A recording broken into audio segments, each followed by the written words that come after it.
ಶುಭೋದಯ, ನಮಸ್ಕಾರ. Welcome to Yoyo Kannada. ಬನ್ನೀಗ ನೋಡೋಣ ಈ ದಿನದ ರಾಶಿ ಫಲಗಳನ್ನ. ಮೊದಲಿಗೆ ಮೇಷರಾಶಿ. ಮೇಷರಾಶಿಯಲ್ಲಿರುವವರಿಗೆ ನೀವು ಸಕ್ರಿಯವಾಗಿದ್ದು ಹೊಸ ಅವಕಾಶಗಳು ನಿಮ್ಮ ಮುಂದೆ ಬರುತ್ತವೆ. ಕೆಲಸದಲ್ಲಿ ಜಾಗೃತಿಯಾಗಿ ನಡೆದುಕೊಳ್ಳಿ. ಹಣಕಾಸಿನಲ್ಲಿ ಸುಧಾರಣೆ ಇದೆ. ವೃಷಭ ರಾಶಿ. ಸ್ನೇಹಿತರ ಮತ್ತು ಕುಟುಂಬದವರೊಂದಿಗೆ ಸಂಬಂಧ ಗಾಢವಾಗುತ್ತದೆ. ಆರೋಗ್ಯದ ಕಡೆಗೆ ಎಚ್ಚರ ವಹಿಸಿ. ಕೆಲಸದಲ್ಲಿ ಸಹಕರಿಸುವ ಅವಕಾಶಗಳು ಹೆಚ್ಚಾಗಿ ಇರುತ್ತವೆ. ಮಿಥುನ ರಾಶಿ. ವ್ಯಾಪಾರ ಮತ್ತು ವೃತ್ತಿಯಲ್ಲಿ ಸಾಂತ್ವನಕಾರಿಯಾದಂತಹ ದಿನ. ಹೊಸ ಯೋಜನೆಗಳ ಕುರಿತು ಚಿಂತಿಸಿ ಅನುಸರಿಸಬಹುದು. ಆರ್ಥಿಕ ಲಾಭದ ಸಾಧ್ಯತೆಗಳು ಕೂಡ ಇವೆ. ಕರ್ಕಾಟಕ ರಾಶಿ. ಮನಃಶಾಂತಿಯನ್ನ ಕಾಪಾಡಿಕೊಳ್ಳಲು ಪ್ರಯತ್ನಿಸಿ. ಕಾರ್ಯಕ್ಷೇತ್ರದಲ್ಲಿ ಹೊಸ ಜವಾಬ್ದಾರಿಗಳು ಇರುತ್ತವೆ. ಹಣದ ವ್ಯವಹಾರಗಳಲ್ಲಿ ಜಾಗ್ರತೆ ಅಗತ್ಯ. ಸಿಂಹ ರಾಶಿ. ನೀವು ಮನೋರಂಜನೆಗಾಗಿ ಹೆಚ್ಚಿನ ಸಮಯ ಮೀಸಲಿಡುತ್ತೀರಿ. ಸಾಮಾಜಿಕ ಜೀವನ ಸಕ್ರಿಯವಾಗಿರುತ್ತದೆ. ಕೆಲಸದಲ್ಲಿ ಉತ್ಸಾಹ ಕಡಿಮೆ ಇರುತ್ತದೆ, ಆದರೂ ಧೈರ್ಯದಿಂದ ಮುನ್ನಡೆಯಿರಿ.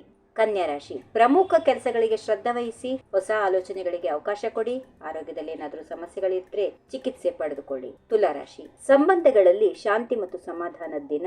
ಹಣಕಾಸಿನಲ್ಲಿ ನಿಭಾಯಿಸಬೇಕಾದ ಸಂದರ್ಭಗಳು ಎದುರಾಗಬಹುದು. ಹೊಸ ಸ್ನೇಹಿತರನ್ನ ಪಡೆದುಕೊಳ್ಳುವ ಸಾಧ್ಯತೆ ಇದೆ. ವೃಶ್ಚಿಕ ರಾಶಿ. ಕಠಿಣ ಪರಿಶ್ರಮದಿಂದ ನಿಮ್ಮ ಗುರಿಗಳನ್ನು ಸಾಧಿಸಲು ಸಾಧ್ಯ. ವೃತ್ತಿಯಲ್ಲಿ ಪ್ರಗತಿ ಉನ್ನತ ಮಟ್ಟದಲ್ಲಿದೆ. ಆರೋಗ್ಯದಲ್ಲಿ ಚಿಂತೆ ಕಡಿಮೆ. ಧನುರಾಶಿ. ಪ್ರಯಾಣ ಅಥವಾ ಶಿಕ್ಷಣ ಸಂಬಂಧಿತ ವಿಚಾರಗಳಲ್ಲಿ ಯಶಸ್ಸು ಸಿಗುತ್ತದೆ. ಸ್ನೇಹಿತರ ಸಹಕಾರದಿಂದ ಒಳ್ಳೆಯ ಅವಕಾಶಗಳು ಇವೆ. ಆರ್ಥಿಕ ಸ್ಥಿತಿ ಉತ್ತಮವಾಗಿದೆ. ಮಕರ ರಾಶಿ. ಕೆಲಸದಲ್ಲಿ ಜವಾಬ್ದಾರಿಗಳು ಹೆಚ್ಚಾಗಬಹುದು. ತಲೆಗೆ ತಾಕಲಾಗದ ವಿಷಯಗಳಲ್ಲಿ ಸಹಜವಾಗಿ ಮುನ್ನಡೆಯುತ್ತೀರಿ.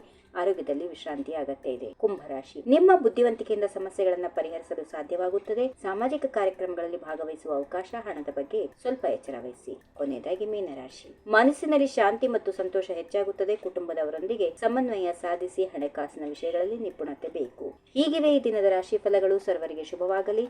ಶುಭ ದಿನ. ನಮಸ್ಕಾರ. ಈ ವಿಡಿಯೋ ನಿಮಗೆ ಇಷ್ಟವಾದಲ್ಲಿ ಲೈಕ್ ಮಾಡಿ, ಶೇರ್ ಮಾಡಿ, ಸಬ್ಸ್ಕ್ರೈಬ್ ಮಾಡಿ.